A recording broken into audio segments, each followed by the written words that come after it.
O Aquele Brasileirão está de volta e hoje a gente vai contar a história de um dos campeonatos mais pedidos nos comentários dos nossos vídeos, que é a edição de 1992 do Brasileirão. Foi a segunda vez que o Campeonato Brasileiro teve uma decisão entre times cariocas, já tinha tido em 84 a final entre Fluminense e Vasco, pois em 92 a final foi entre Flamengo e Botafogo. O Flamengo, que era comandado pelo Carlinhos, um treinador histórico, e tinha como grande referência do time o Maestro Júnior, jogando de meia, com 38 anos e sendo a grande referência lá de um time cheio de pratas da casa, uma molecada super talentosa, que pegou na final um Botafogo também com um timaço, que tinha um Botafogo rico, né, com dinheiro do bicheiro Emil Pinheiro, e que tinha como grande destaque o Renato Gaúcho, que acabou se envolvendo numa grande polêmica entre os jogos da final. Enfim, a gente vai contar tudo dessa final vencida pelo Flamengo e vamos contar também dos outros times, a campanha do Bragantino, vamos falar do São Paulo, do Tele Santana, que foi campeão da Libertadores durante o Brasileirão de 92 e quase foi para a final do Brasileirão de 92. Vamos falar do Vasco, que tinha ali o ataque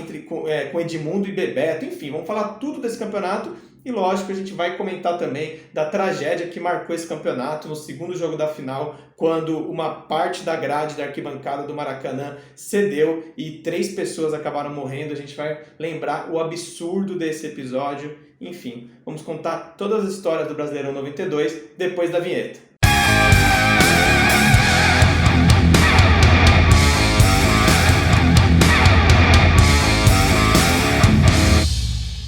Antes de começar a falar do Brasileirão 92, fica só uma dica para você que segue a gente. Provavelmente você gosta de futebol, se você está aqui. Então a minha dica é que você baixe o aplicativo OneFootball. Tem o link aí na descrição. O OneFootball é o aplicativo mais completo para você ficar por dentro de campeonatos do mundo inteiro, seguir jogos em tempo real, ver todas as estatísticas, acompanhar o seu jogador favorito, saber dos gols, das notícias. É isso, configura lá com o campeonato que você quer acompanhar, com os times que você quer acompanhar, e aí você vai estar por dentro de todos os campeonatos do mundo. Fica essa dica, baixa o futebol. E agora, bora falar do Brasileirão de 92. Após décadas marcadas por mudanças de regulamento, em 1992 parecia que, enfim, o Campeonato Brasileiro vinha tomando jeito. Era o terceiro ano consecutivo que o torneio tinha 20 times.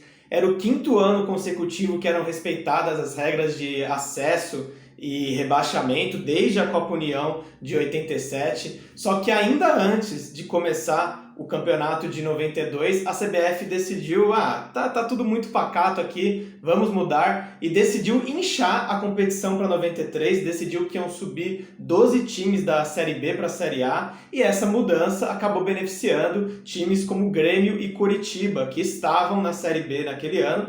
Vale reforçar que essa mudança de regulamento foi antes do campeonato começar, portanto não é uma virada de mesa, mas acabou que Grêmio e Coritiba não subiriam, se fossem subir só os 2 primeiros, como vinha acontecendo até então, mas subindo 12, acabaram então sendo promovidos para a Série A de 93, mas já era um campeonato histórico nisso de respeitar regulamento, porque o Grêmio foi o primeiro time do chamado G12 que realmente, de fato, caiu para a segunda divisão. Porque até então, nos anos 80, a gente teve a Taça de Prata, que a gente teve times como Corinthians, Palmeiras, que disputaram a Taça de Prata, mas eles eram como se fosse uma segunda divisão, mas que dava acesso à primeira divisão no mesmo ano.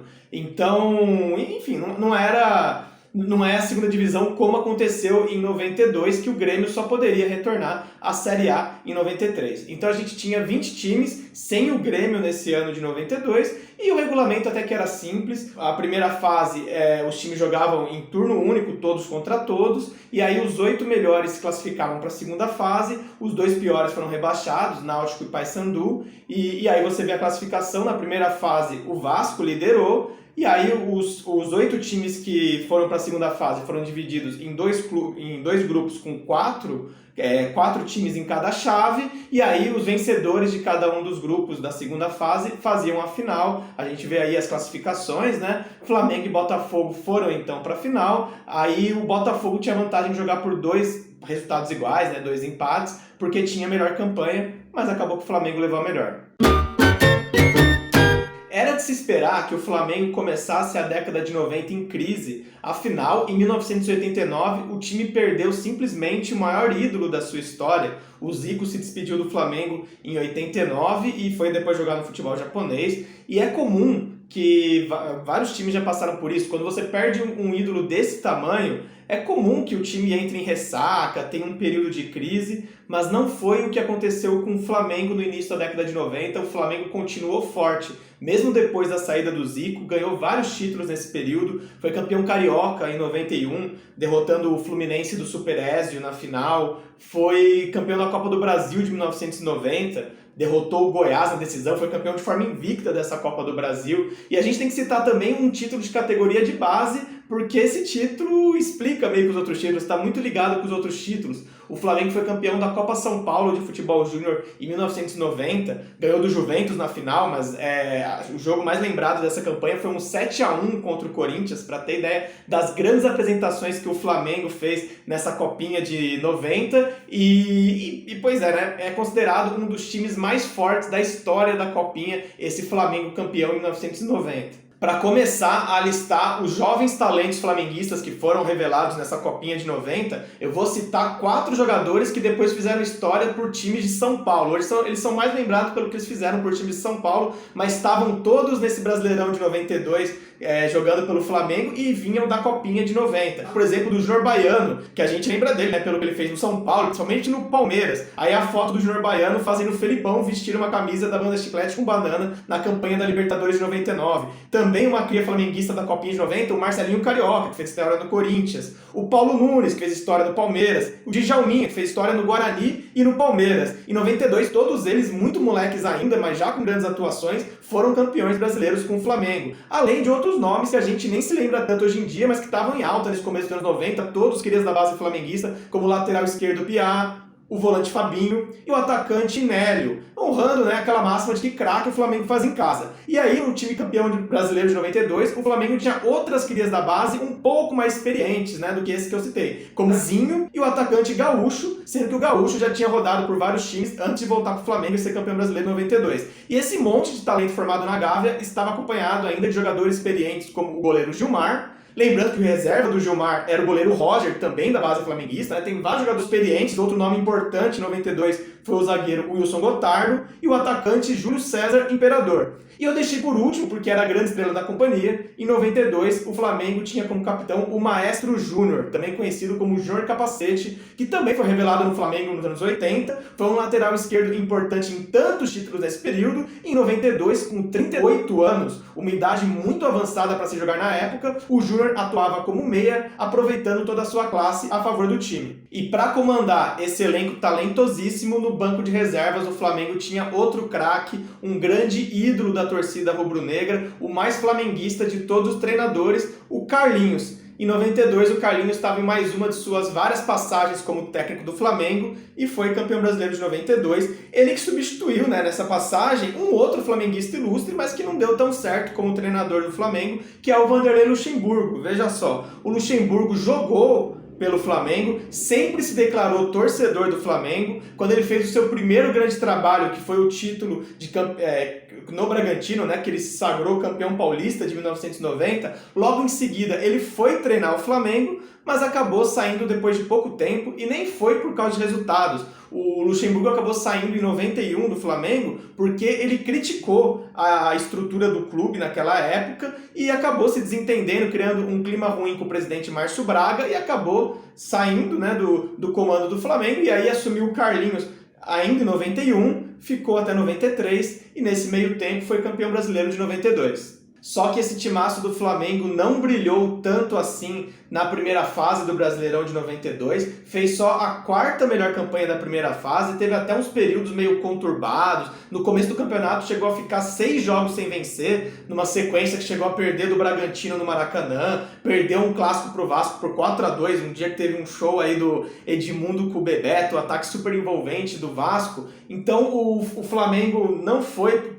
para a segunda fase tão cotado assim para o título. O Vasco, que foi o líder da primeira fase, estava muito mais em alta, o próprio São Paulo do Tele Santana, os dois estavam no grupo do Flamengo na segunda fase, mas foi o Flamengo que levou a melhor. E vejam só, o Vasco acabou ajudando o Flamengo, inclusive, porque na penúltima rodada desse quadrangular, né, um dos 2 quadrangulares que iam decidir a final do campeonato, na penúltima rodada, o Flamengo perdeu para o São Paulo no Morumbi e o São Paulo então assumiu a liderança do grupo. Se o São Paulo vencesse o Vasco em São Januário na última rodada, o São Paulo que ia para a final do campeonato. Só que o Vasco também tinha chances, e o Vasco não deu mole pro São Paulo, ganhou de 3-0 na última rodada, e aí, né, ele tinha que torcer contra o Flamengo para ir para a final. Só que o Flamengo ganhou o seu jogo, o Flamengo ganhou do Santos, e aí acabou com o Flamengo que foi para a decisão, beneficiado, né, por essa vitória do Vasco contra o São Paulo. Na outra chave, o Botafogo também não teve vida fácil assim, mas acabou passando em primeiro com um pouco menos sufoco que o Flamengo, né? De forma um pouquinho mais tranquila, mas não foi muito mais tranquila, num grupo que tinha Cruzeiro, Corinthians e Bragantino. E aí o Botafogo tinha a melhor campanha no geral que o Flamengo, então o Botafogo foi para a final com vantagem de jogar por 2 resultados iguais e ficar com o título, e era considerado favorito, né? Apesar de ser clássico, apesar de tudo isso, o Botafogo era um pouco favorito nessa final. Um pequeno favoritismo, né, gente? Pelo menos os relatos da época são esses, que o Botafogo também tinha um grande time e era considerado um pouco favorito para essa final, mas esse favoritismo caiu logo no primeiro tempo do primeiro jogo da decisão. O Flamengo abriu logo 3-0 no primeiro tempo, gols do Júnior, do Nélio e do Gaúcho aos 15, 34 e 38 minutos do primeiro tempo. Ficou então 3-0 o primeiro jogo da final, e aí meio que o Flamengo já ganhou o título ali. Na semana desse jogo para o jogo de volta, ainda teve o polêmico churrasco que o Renato Gaúcho, que era jogador do Botafogo, participou com os jogadores do Flamengo, convidado pelo Gaúcho, que era amigo dele. A gente vai comentar isso melhor um pouquinho mais pra frente, mas você já imagina o mal-estar que isso gerou no Botafogo, esse churrasco que o Renato Gaúcho participou. E o segundo jogo da final não é muito lembrado pelo placar. O placar foi 2-2, o Flamengo abriu 2-0 com gols do Júnior e do Júlio César Imperador, depois o Botafogo ainda buscou empate, foi 2-2, placar que confirmou o título do Flamengo, mas essa partida é muito lembrada até hoje por uma tragédia, que foi a queda de uma parte da grade da arquibancada do Maracanã, que causou a queda de dezenas de pessoas da arquibancada para as cadeiras, que também estavam superlotadas naquele dia, e aí a gente teve a morte de 3 pessoas, além de dezenas de feridos. Eu vou contar mais sobre esse episódio ao longo do vídeo, né?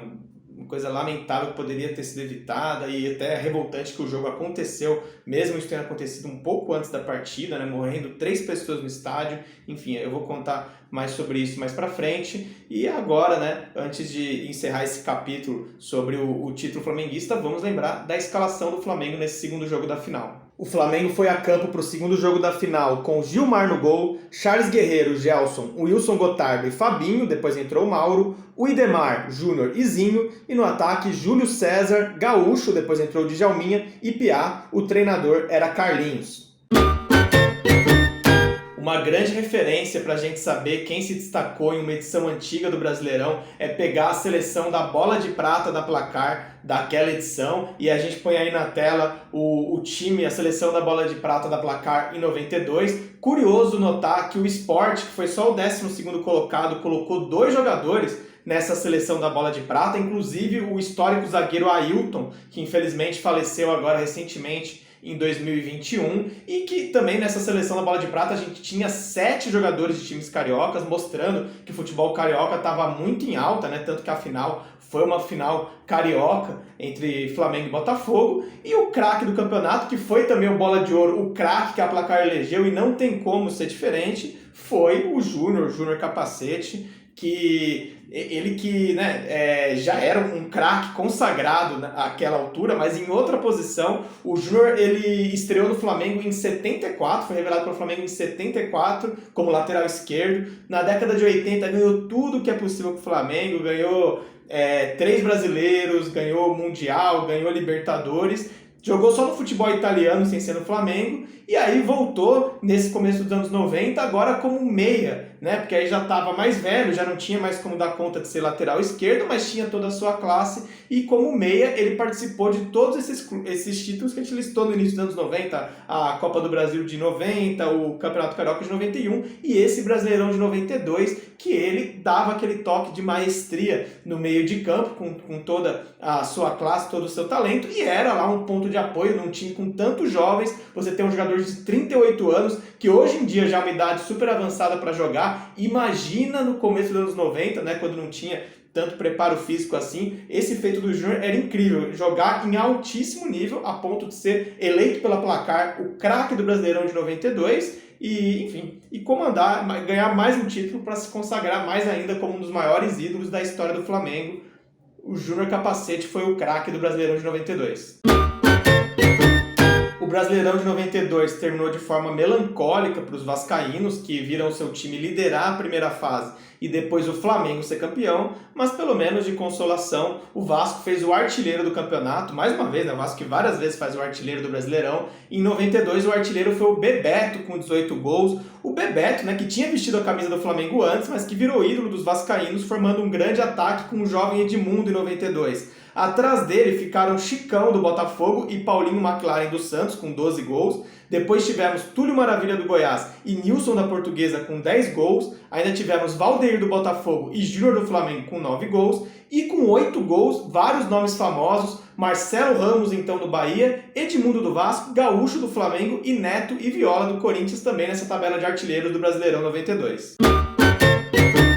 O Brasileirão de 92 foi dominado pelos times cariocas, a final foi entre Flamengo e Botafogo, o Vasco liderou a primeira fase, só o Fluminense que ficou um pouco mais apagado, e dos times fora do Rio, quem chegou a ser visto em um momento como um grande favorito ao título, quem brilhou um pouquinho mais, né? Até o Bragantino também, mas quem no momento chegou a ser visto como realmente favorito era o São Paulo do Tele Santana, o São Paulo do Raí, que durante o Brasileirão de 92 ganhou a sua primeira Libertadores. Tem essa curiosidade. Esse Brasileirão de 92 foi disputado no primeiro semestre, os estaduais foram no segundo semestre. Então, durante o Brasileirão, o São Paulo foi campeão da Libertadores de 92 e quase foi para a final do Brasileirão também, né? A gente já comentou que no quadrangular, ali na segunda fase, perdeu para o Vasco na última rodada, e daí que o Flamengo ganhou e conseguiu ir para a final. E o São Paulo fez grandes jogos com o Flamengo nesse Brasileirão de 92, e aliás, no começo dos anos 90, São Paulo e Flamengo fizeram vários jogos memoráveis, incluindo a final da Supercopa da Libertadores de 93, que foi vencida pelo São Paulo,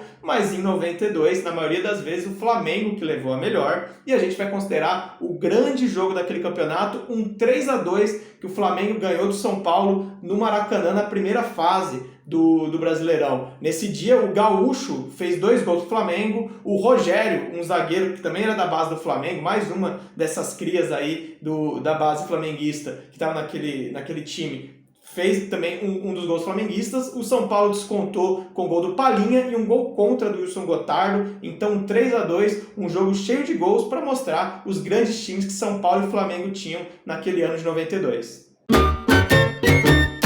Bom, a primeira grande polêmica do Brasileirão de 92 não se limita ao Brasileirão 92, é a famigerada história da Taça das Bolinhas, um troféu que a CBF e a Caixa Econômica Federal iriam entregar para o primeiro time que se sagrasse campeão brasileiro ou 5 vezes de forma alternada ou tricampeão consecutivo. E aí o Flamengo, em 92, considerou que ele foi o primeiro time a ser campeão 5 vezes de forma alternada, contando o título da Copa União de 87, que é contestado, né? Que aí, quem quiser saber a história, assiste o nosso vídeo sobre a polêmica da Copa União de 87 para você formar a sua opinião, se o campeão é o Sport, se o campeão é o Flamengo, se os dois são campeões. Fato é que, no julgamento da CBF naquela altura, o Flamengo não era pentacampeão, mas o Flamengo se considerava pentacampeão, tanto que a torcida falava, todo mundo tenta, mas só o Mengão é penta. Enfim, e essa história teve mais uma polêmica em 2007, mais um capítulo em 2007, quando o São Paulo foi campeão brasileiro e se considerou, né, e era considerado pela CBF, o primeiro pentacampeão de forma alternada, e aí chegou a receber a Taça das Bolinhas, mas aí o Flamengo contestou e teve todo esse rolo da Taça das Bolinhas.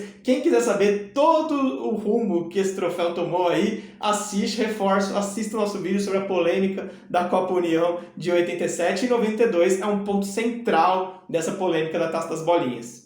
E a segunda polêmica que a gente listou aqui aconteceu entre os 2 jogos da final. A gente já contou que o Flamengo ganhou de 3-0 o jogo de ida, e aí no dia seguinte a essa vitória flamenguista, o atacante Gaúcho fez um churrasco, chamando os jogadores do Flamengo. Até aí tudo bem, né? Afinal, não tinha como o flamenguista não estar feliz naquela altura. Só que o problema é que o Renato Gaúcho, jogador do Botafogo, foi no churrasco, dizendo que era muito amigo do Gaúcho, que não tinha nada a ver, que ele foi convidado, que enfim, era profissional, mas ele estava lá curtindo, aproveitando o churrasco com seu amigo Gaúcho. Lógico que isso pegou muito mal, os dirigentes do Botafogo não aceitaram, o Renato Gaúcho foi afastado, sequer jogou o jogo de volta da final e no ano seguinte acabou indo para o Cruzeiro, encerrou a sua passagem pelo Botafogo indo nesse churrasco do Gaúcho. E o terceiro fato que a gente vai listar aqui é mais triste e revoltante do que polêmico. Aconteceu no jogo de volta da final, o Flamengo já estava praticamente com o título garantido e aí o Maracanã recebeu 122 mil pessoas e aí no começo estava praticamente todos os flamenguistas, né? Tava lá uma grande festa, faltando 20 minutos para o jogo começar, cerca de 13 metros da grade, do primeiro degrau da arquibancada do Maracanã, cederam. E aí centenas de pessoas caíram para o andar de baixo, que eram as cadeiras que também estavam lotadas. E as pessoas caíram mais ou menos de uma altura de 8 metros. Centenas de pessoas caíram de 8 metros de altura, em cima de outras pessoas. 3 pessoas acabaram morrendo e 82 ficaram feridas. E como eu disse, isso aconteceu cerca de 20 minutos antes do jogo começar. E o jogo aconteceu normalmente, o que é chocante, mas não surpreende. Afinal, a vida dos torcedores pouco importava. Tanto que, como eu disse, eram 122 mil pessoas no estádio e o Maracanã tinha 6 médicos e 8 enfermeiros para cuidar de toda essa gente. Olha isso, gente. E depois que o jogo aconteceu normalmente, foi feita uma inspeção e foi constatado que era óbvio. Primeiro, que o estádio estava superlotado e também que o Maracanã tinha problemas tanto de instalação, né, dessas grades, arquibancada, entre outros problemas, quanto também de manutenção. E aí o Maracanã ficou fechado por 7 meses, passou por reformas e depois reabriu. É bem controverso considerar como decepção uma campanha de vice-campeonato do Brasileiro. Mas a gente vai colocar aqui o Botafogo como decepção, porque não tem outra palavra para descrever o que a torcida botafoguense sentiu depois dessa final do Brasileirão de 92. Era para esse título ser o grande momento, o ponto alto da reconstrução do time com o dinheiro do bicheiro Emil Pinheiro. Vamos lembrar que o Botafogo ficou na fila do Campeonato Carioca por 21 anos, de 68 até 89, foi campeão em 89 já com o dinheiro do Emil Pinheiro, com o investimento dele. Depois veio o Bicarioca em 1990 e o Emil Pinheiro se tornou presidente do Botafogo em 91 e investiu mais dinheiro ainda para montar um time forte em 92, que tinha nomes como o goleiro Ricardo Cruz, o zagueiro Márcio Santos e principalmente a grande estrela que era o atacante Renato Gaúcho. Então é aquela coisa, o Flamengo tinha um timaço? Tinha, mas o torcedor botafoguense estava muito confiante, chegou na final com vantagem de jogar por 2 resultados iguais, com campanha melhor e perder tudo dessa forma, assim, tomar um 3-0 no primeiro tempo que já meio que acabou com a chance de título, foi muito traumático e ainda mais depois, né, com a história do Renato Gaúcho indo num churrasco de jogadores do Flamengo no dia seguinte a essa derrota por 3-0 no jogo de ida, e aí não só o Emil Pinheiro fez questão de afastar o Renato Gaúcho, como também acusou outros jogadores do Botafogo de terem aceitado suborno para entregar o jogo de ida. Então, esse primeiro tempo, que foi 3-0 para o Flamengo, destroçou o Botafogo e não só, né, fez o Botafogo perder esse título brasileiro, como depois o Emil Pinheiro também se afastou do time, parou de investir no time nos anos seguintes. O Botafogo entrou numa grave crise financeira depois, né? Estava super rico em 92 e aí o Emil Pinheiro tirou o dinheiro, o Botafogo começou a viver problemas financeiros novamente e é muito curioso, né? Como nessa pindaíba que o Botafogo ficou depois da saída do Emil Pinheiro, o Botafogo acabou sendo campeão brasileiro em 95, que foi surpreendente, porque não tinha o investimento que tinha em 92. Mas em 92 foi uma decepção para os botafoguenses que pelo menos em 95 puderam aí levantar o título brasileiro. E a gente já fez vídeo contando essa história.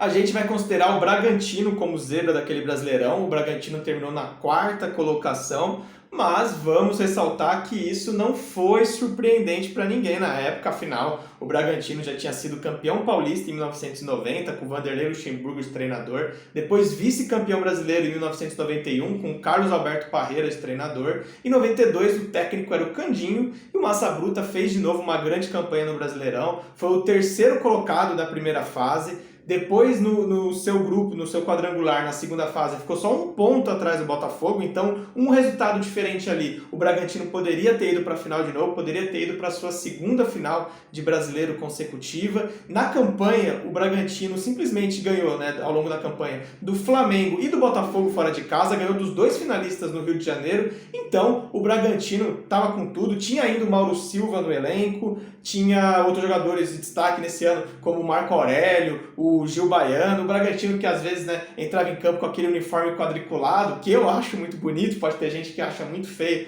mas é um uniforme icônico dos anos 90, enfim. E essa campanha do Brasileirão de 92, né, que terminou com a quarta colocação no geral, o Vasco foi o terceiro colocado, a gente vai considerar ainda mais como zebra, porque foi o último grande feito desse Bragantino do início dos anos 90. Depois o Bragantino continuou um bom tempo ainda na Série A, mas sem campanhas tão brilhantes. O Bragantino foi decaindo aos poucos e agora que está voltando, né, com grande destaque aí, né, voltou para a Série A do Brasileiro, já com o nome de Red Bull Bragantino. E quem quiser saber das glórias do Bragantino antes dessa parceria com a Red Bull, né, antes do time mudar de nome, se tornar Red Bull Bragantino, a gente tem um vídeo bem legal que fala sobre isso. Depois da surpreendente queda do Grêmio em 91, quase que outro time tem o primeiro rebaixamento da sua história no ano seguinte. Em 92, o Bahia escapou do rebaixamento por só um pontinho. Depois o Bahia teria o seu primeiro rebaixamento em 97. A gente já contou essa história no vídeo do aquele Brasileirão 97, mas enfim, em 92 o Bahia escapou por um pontinho. Por sorte do Bahia, Náutico e Paysandu fizeram campanhas ainda mais desastrosas. Tanto o Náutico quanto o Paysandu, que foram os dois times rebaixados, ganharam só 3 partidas das 19 disputadas na primeira fase. A gente mostrou como esse Brasileirão terminou de forma triste para o Botafogo, mas vamos encerrar o vídeo com uma grande atuação daquele Botafogo de 92, que foi responsável pela maior goleada daquela edição do Brasileirão, um 6-0 do Botafogo contra o Goiás, na 14ª rodada da primeira fase, jogando no estádio Caio Martins. O Botafogo fez 6-0 com 2 gols do Chicão, 2 do Carlos Alberto Dias, 1 do Valdeir e 1 do Bugica. E é isso, essa edição do Aquele Brasileirão fica por aqui, espero que vocês tenham gostado, comentem aí tudo que vocês sabem dessa edição de 92, alguma coisa que a gente não falou aqui, comenta as histórias que a gente contou e sugere pra gente qual a próxima edição que você quer ver aqui no Aquele Brasileirão, que agora vai voltar com tudo. E também dá uma olhada nos vídeos antigos aí, que às vezes o campeonato que você quer ver a gente já fez, aí dá uma olhada na playlist do Aquele Brasileirão. E é isso, gente. Quem ainda não é seguidor do canal, siga o canal, dá like aqui no vídeo, segue a gente nas redes sociais, no Facebook, no Twitter, no Instagram. Você pode apoiar a gente no Catarse, né, se quiser colaborar com o nosso projeto e ter vantagens bem bacanas. Dá uma olhada aqui na descrição como apoiar a gente no Catarse e dá uma olhada também no ultimadivisão.com.br, o nosso site, que tem sempre grandes textos sobre futebol. É isso, gente. Muito obrigado por assistir aqui o vídeo. Um grande abraço. Até a próxima.